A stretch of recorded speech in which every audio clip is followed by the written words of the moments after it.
Alright guys, TJ here. I'm going to talk a little bit about my Stallion U 500 with a traditional pocket I just strung up. So this, you guys, I don't think you guys have seen this really because I haven't done a video on the Stallion U 500 yet.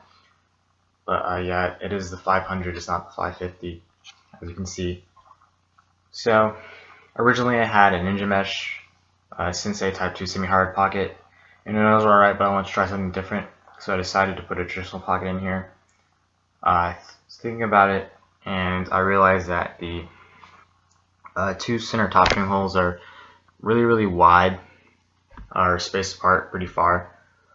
So Pita Pocket really didn't seem like a good idea, and I really didn't want to do a tridex, so I decided to string up a single string twist. These are also known as Loosey Gooseys, which I'll get into that in a minute.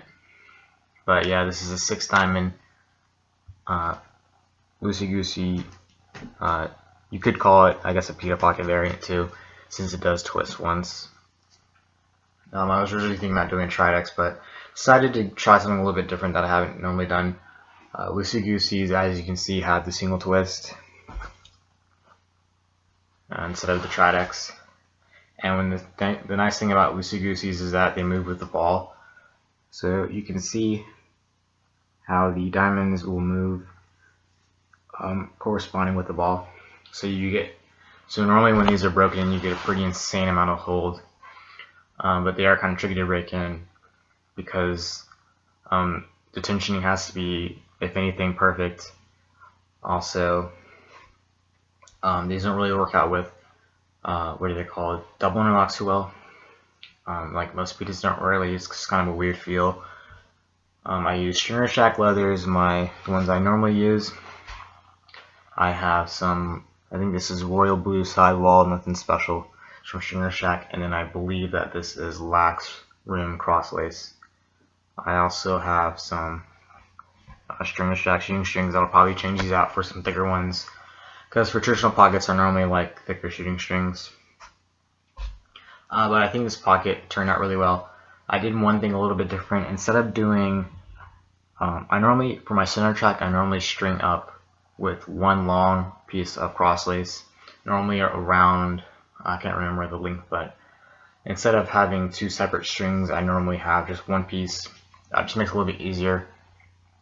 But with the single string Loosey Goosey or single twist, I really needed to make sure my tensioning was right. A lot of times if you have the single string, it'll when you connect it around the leathers, the loops will kind of ride up on the leather, and it tends to sit really weird. So I decided to string up essentially what they're called as trees, but as you can see, here's the cross lace, and it goes into the loop in the leather, and I use it to pull really tight against each other. So as you can see, I can get better tensioning by doing that. But for Loosey Goosey pitas, they tend to have a lot of hold. This is not a pocket, even though this is a pita variant. I wouldn't really recommend this for a novice stringer that strings traditional pockets. I really recommend this. I think it would be a good challenge for an intermediate stringer, and I think an experienced stringer would be able to get it down pretty well. But yeah, that's really it. So just a single string or single twist, aka Loosey Goosey Pita Pocket, single interlocks, mid pocket, and right now I'm just about to do some wall ball. So stay tuned for more content, guys.